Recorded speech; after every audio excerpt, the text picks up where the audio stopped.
बासुभाई और बीड़ाबेन गुजरात के एक शहर में रहती है। आज दोनों की यात्रा की तैयारी कर रही थी। 3 दिन का अवकाश था। वे पेशे से चिकित्सक थे, लंबा अवकाश नहीं ले सकती थी, परंतु जब भी 2-3 दिन का अवकाश मिलता था, छोटी यात्रा पर कहीं चली जाती है। आज इनका इंदौर उज्जैन जाने का विचार था। दोनों साथ साथ मेडिकल कॉलेज में पढ़ती थी। वहीं पर प्रेम अंकुरित हुआ और बढ़ते बढ़ते वृक्ष बना। दोनों ने परिवार की स्वीकृति से विवाह किया। 2 साल हो गए, संतान की कोई नहीं थी, इसलिए यात्रा का आनंद ले रही थी। विवाह के बाद दोनों ने अपना निजी अस्पताल खोलने का फैसला किया। बैंक से लोन लिया। बीड़ाबेन स्त्री रोग विशेषज्ञ और बासुभाई डॉक्टर ऑफ मेडिसिन थी, इसलिए दोनों की कुशलता के कारण अस्पताल अच्छा चल निकला था। आज इंदौर जाने का कार्यक्रम बनाया था। जब मेडिकल कॉलेज में पढ़ती थी, बासुभाई ने इंदौर के बारे में बहुत सुना था। नई नई वस्तु हैं, खाने के शौकीन थी।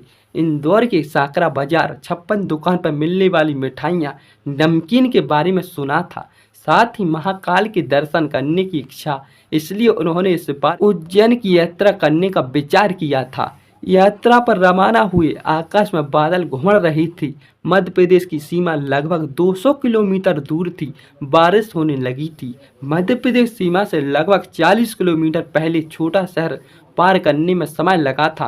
कीचड़ और भारी यातायात में बड़ी कठिनाई से दोनों ने रास्ता पार किया। भोजन तो मध्य प्रदेश में जाकर करने का विचार था, परंतु चाय का समय हो गया था। उस छोटे शहर से 4-5 किलोमीटर आगे निकले।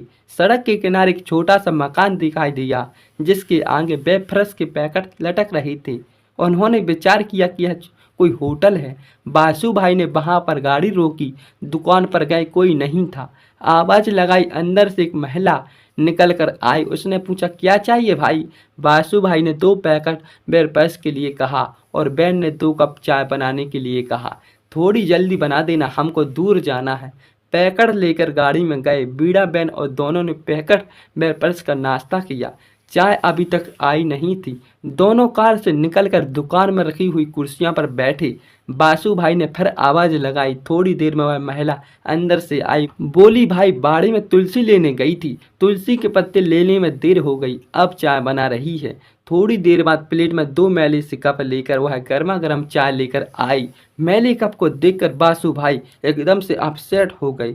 कुछ बोलना चाहती थी, परंतु बीड़ाबेन ने हाथ पकड़कर उनको रोक दिया। चाय की कप उठाए। दोनों से अदरक और तुलसी की सुगंध निकल रही थी।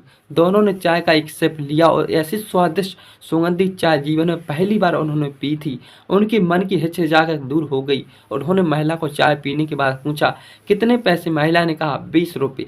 बासुभाई ने 100 का नोट दिया। महिला ने कहा, भाई छुट्टा नहीं है, 20 रुपये दे दो। बासुभाई ने 20 रुपये का नोट दिया। महिला ने 100 का नोट वापस किया। बासुभाई ने कहा, हमने तो वापस पैकेट भी लिए हैं। महिला बोली, यह पैसे उसी के हैं, चाय के पैसे नहीं हैं। अरे चाय के पैसे क्यों नहीं लिए? जवाब मिला, हम चाय नहीं बेचते, यह होटल नहीं है। फिर आपने चाय क्यों बना दी? अतिथि आए हैं, हमने चाय मांगी तो हमारे पास दूध भी नहीं था। यह बच्चे के लिए दूध रखा था, परंतु आपको मना कैसे कर दे, इसलिए इसके दूध की चाय बना दी। अभी बच्चों को क्या पिलाएंगे? एक दिन दूध नहीं पिलाएंगे तो मर नहीं जाएंगे। इसके पापा बीमार है, वह शहर जाकर दूध ले आती है। उनको कल से बुखार है, आज अगर ठीक हो जाएंगे तो कल सुबह जाकर दूध ले आएंगे। बासुभाई उसकी बात सुनकर सन्न रह गई। इस महिला ने होटल न होते हुए बच्चे के दूध से चाय बना दी, वह भी केवल इसलिए। मैंने कहा था अतिथि रूप में आकर के। संस्कार और सभ्यता में महिला मुझसे बहुत आगे है। उन्होंने कहा, हम दोनों डॉक्टर हैं, आपके पति कहाँ है बता। महिला उसको भीतर ले गई। अंदर गरीबी पसरी हुई थी। एक खटिया पर सज्जन सोए हुए थे, परंतु दुबले पतले थे। बासुभाई ने जाकर उसका मस्तक संभाला। माथा और हाथ गर्म हो रहे थे और कांप रहे थे। बासुभाई वापस गाड़ी में गए। दवाई का अपना बैग लेकर आए। उन्होंने 2-3 टेबलेट निकाल कर दे दी और खिलाई। फिर कहा, इन गोलियों में इनका रोग ठीक नहीं होगा तो मैं पीछे शहर में जाकर और इंजेक्शन और इनके लिए बोतल लेकर आता हूँ। बीड़ाबेन उन्होंने मरीज के पास बैठने को कहा। गाड़ी लेकर आधे घंटे में शहर में बोतल इंजेक्शन लेकर आए और साथ में दूध की थैलियाँ लेकर आए। मरीज को इंजेक्शन लगाया, बोतल चढ़ाई। जब तक बोतल लगी दोनों वहीं बैठी रही। एक बार तुलसी और अदरक की चाय बनी। दोनों ने चाय पी और उसकी तारीफ की। जब मरीज 2 घंटे में थोड़े ठीक हुए तो वह दोनों वहाँ से आगे चले। 3 दिन इंदौर उज्जैन में रहकर अब लौटे। उनके बच्चे के लिए बहुत सारे खिलौने, दूध की थैली लेकर आए।